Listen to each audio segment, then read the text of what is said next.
Our first lesson today comes from the 58th chapter of the book of Isaiah. Listen now for the word of the Lord.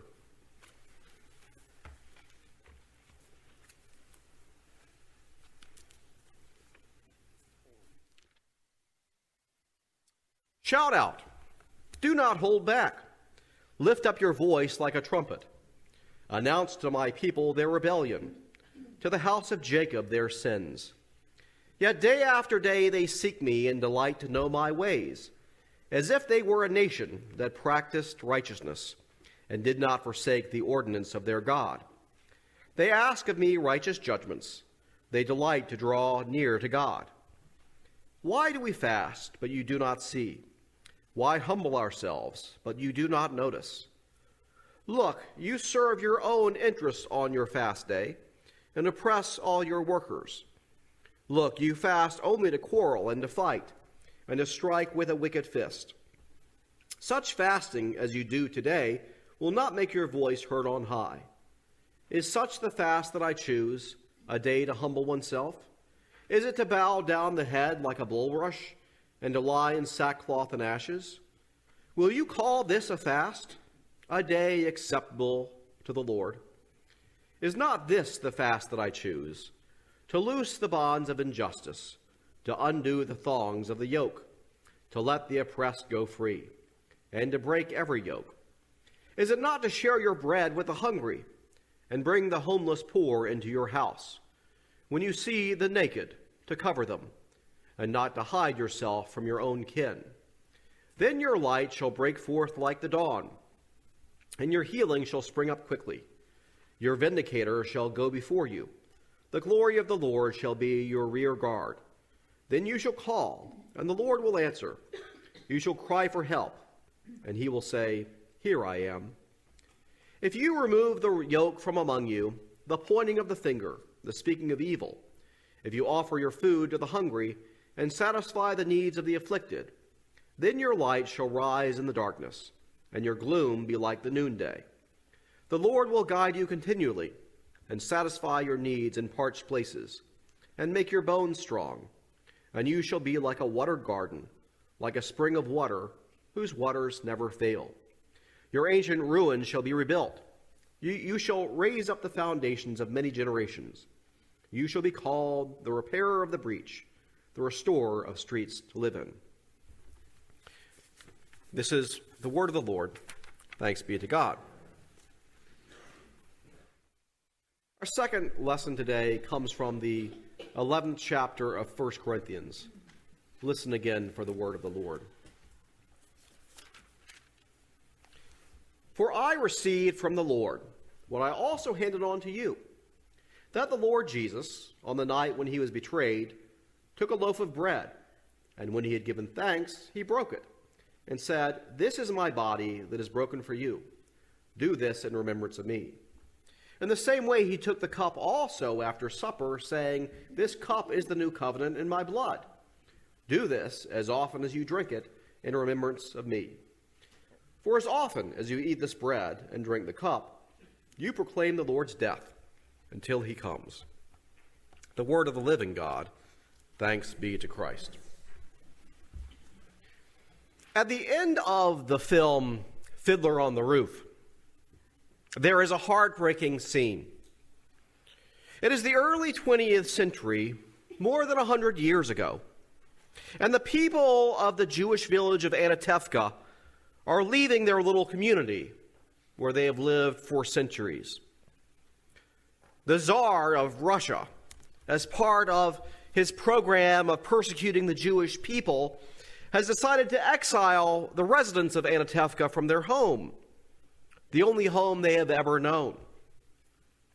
So the film ends with the people of this village loading up their ox and donkey carts and piling whatever belongings they can to take with them and leave their village behind.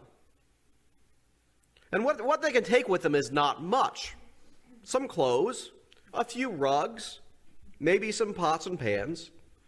And as they pile these belongings into their carts, they make the slow journey down a long, muddy road to places they've only read about, Chicago, New York, even Jerusalem. Now, despite this heartbreaking scene, we can imagine that some of the people of Anatevka are young enough to be excited about a new life in a new place, far away from all this persecution and harassment. But surely others are old and tired, and their only remaining comfort in life is the familiar and the known. And for them to be pushed out of their homes is in some ways a fate worse than death. Well, if you have seen this film, or you can picture such a scene in your imagination, then you can picture what today's scene is like from the book of the prophet Isaiah. For in this scene, we have the same ox and donkey carts. We have those same few belongings being piled in the back, and we have the same slow journey down a long, muddy road. We have old people and young people, and plenty of middle-aged people too. But despite these similarities, today's scene bubbles with a lot more joy. For the people in today's scene are not being thrown out of their homes. Instead, they're being allowed to return home. For the past 70 years, they've been living in exile in a foreign land, and now their exile is over. The foreign land is Babylon, and their home is Jerusalem. Now, certainly some of them, most of them in fact, had not been born when their exile started 70 years before. But there are enough older people around to tell the young people what it will be like at the end of this long journey. So they fill the heads of these young people with visions of Jerusalem's lush gardens, its glorious palaces, and its majestic temples. There is no internet in those days. There are no cell phones or television. But there are good storytellers who can paint pictures with words more vividly than any artist could paint with a brush. And so any time the young children get restless and bored on this long journey, they just think of the Jerusalem these older storytellers have painted on the canvas of their minds. But then, as they reach the gates of Jerusalem at the end of this long journey, the exiles are shocked at what they find. Their ruthless Babylonian captors left their homeland a smoldering ruin. Tears run down the cheeks of the children. The women are wailing. Where once there was a temple, there is nothing but an ash heap. Where once there were palaces, there is nothing but rubble. Where once there were beautiful gardens, now nothing grows but weeds. Jerusalem is a disgrace. They have journeyed all this way home, only to find that there's no home left to go to. Well, now we fast forward a few years, and out of this sorrow and despair, the former exiles begin to piece together a society. And they form a society which looks very much like our own. There are people getting rich off the back-breaking labor of the poor. There are people cheating the poor and defrauding them out of their fair share of what they deserve.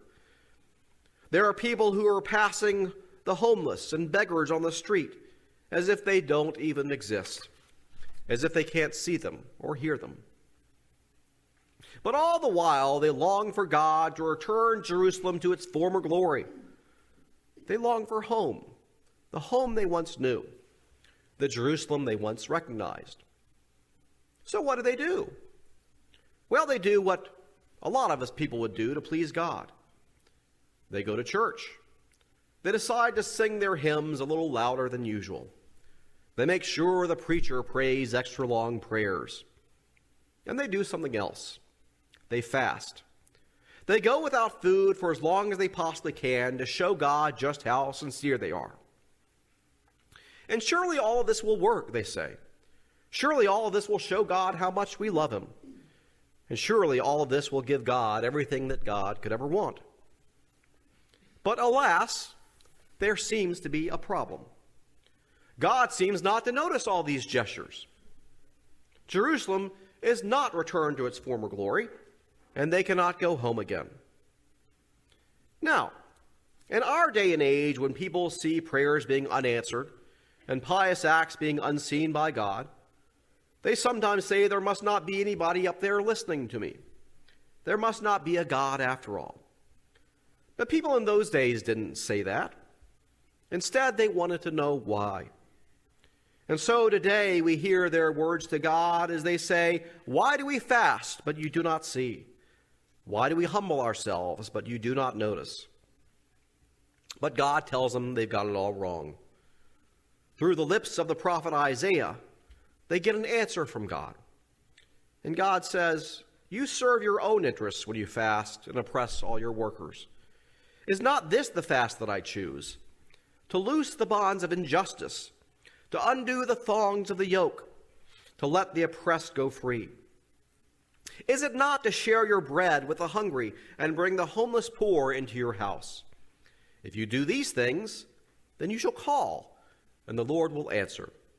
You shall cry for help, and he will say, 'Here I am.'" So what do we have here? Well, we've got a story in which God says to the people of Jerusalem the following: "If you want me to bless you, don't think I'm going to be impressed by what you're doing. Don't think I'm going to be impressed by how many times you go to church. Don't think I'm going to be impressed by how loudly you sing your hymns. Don't think I'm going to be impressed with your fasts. If you want me to bless you, help the poor, house the homeless, feed the hungry, care about your neighbor." Now, I think it's easy, though, to misunderstand what's going on here in this conversation between God and the people of Jerusalem.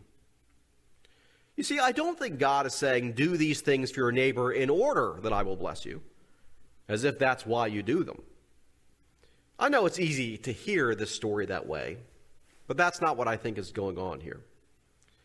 I don't think we have people who just treat God as if God is supposed to dispense out blessings to them like candy from a machine every time you put in a good deed, just like you put in $1. I think instead, these are people who love God with all their hearts. And they're either deeply angry with God or deeply disappointed in God. But why? Why angry or disappointed? Well, it's not just that they want God to give them a blessing. They think God owes them a blessing. They think they have clean hands and they're innocent before God. So why are they still living in a heap of rubble? Why are they still living in this disgraceful shadow of their former home? And so, when we read these questions, we should hear the anger behind them, hear the hurt behind them. Why do we fast, but you do not see? Why do we humble ourselves, but you do not notice? But in a voice filled with compassion, I think, God says, "I do not owe you, my beloved children, and you do not have clean hands. Those with clean hands are those who care about the poor. Those with clean hands do not ignore and neglect my people. Those with clean hands are people who are blameless, and they are not you. You might think you're innocent because you do all the so-called religious things, because you go through the religious motions, but think again. If you don't care about the people I have made, you're not innocent, and I don't owe you anything." Well, the fact that these people of Jerusalem were not innocent before God might have been news to them. They might have thought that going through all the rituals of their faith, like fasting and worshiping and praying, that was all they had to do to be innocent. And they had no idea that justice and mercy and kindness was as much a part of serving God as all these other things. And I feel sure that there are people in this world who are no different than these folks. I'm sure you can meet them every day. People who believe there's nothing more to being a Christian than going through a lot of religious rituals that will not put food in one hungry mouth, clothes on one person's back, or bring justice for one innocent person. I think you'd be surprised. I think we'd all be surprised at just how many people think this way. Think the way these returned exiles think. Now, I don't think there are too many of us who think that way, Nor do I think there are people who think this way in a lot of churches that have nothing to do with being Presbyterian. Just yesterday, I was out at the chapel in Green with two other members of this church who were, and out there they were hosting a sex trafficking ministry, which I will talk more about in the coming year. I don't think we have much in common with the folks out at the chapel, but I know that they care a lot about doing for their neighbors. I know there are a lot of Christians, and not just Presbyterians, who are nothing like these Jerusalem exiles, and who care lots about doing justice and showing mercy. But out in the world, I think we'd also be surprised at how many people think just like these exiles. And yet I'm not talking to people out in the world, am I? I'm talking to the congregation of Northminster Presbyterian Church. I'm talking to all of us in here. So if we know better, then why do we need to hear this story? Why do we need to hear what we already know? As we turn to our New Testament lesson today, we hear familiar words, but words that are so familiar we might not think much about them. We hear words that say, every time we celebrate the Lord's Supper, we tell the story of Jesus. About how when Jesus sat with the disciples at the Last Supper, he broke bread and gave it to them and said, "Do this in remembrance of me." And Paul, of course, tells us that every time we eat this bread and drink this wine, we let the world know about the Lord's death until he comes again. And so what I think we're being told here in these familiar words is that as the people of God, we celebrate this sacrament over and over and over again because otherwise we forget. Otherwise we don't remember. We forget what we know. Do you ever forget what you know? Of course you do. And you see, one of the problems is that in English, the word memory is not a very useful word.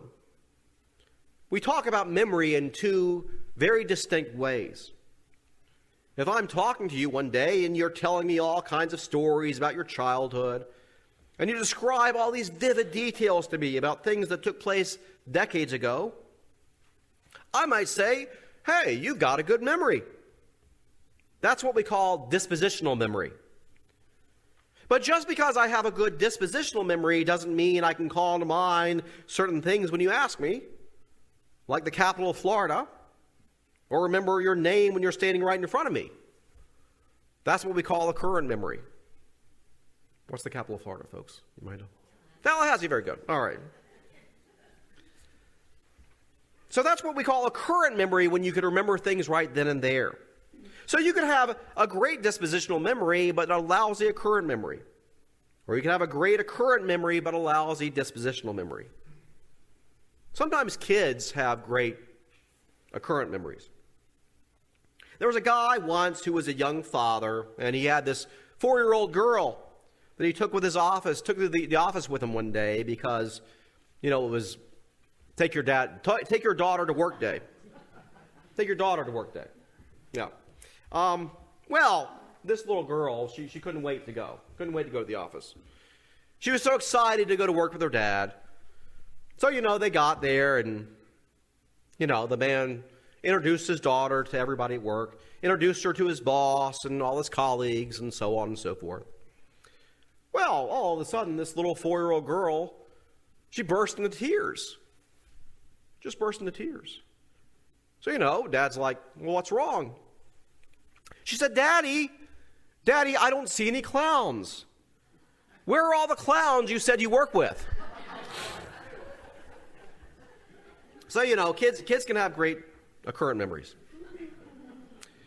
But part of the challenge of the Christian faith is to get what we know from our dispositional memory into our current memory.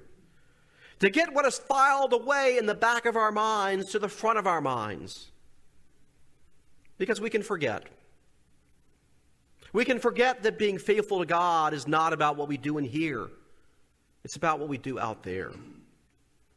We forget. So let us hear it again. Let us hear it again and again. If you say you love God, then love people. If you say that you are devoted to God, be devoted to your neighbor. Or hear the way the prophet Isaiah says it. Is not this the fast that I choose? To loose the bonds of injustice, to undo the thongs of the yoke, to let the oppressed go free. Is it not to share your bread with the hungry, and bring the homeless poor into your house? If you do these things, then you shall call, and the Lord will answer. You shall cry for help, and he will say, Here I am. In the name of the Father, the Son, and the Holy Spirit. Amen.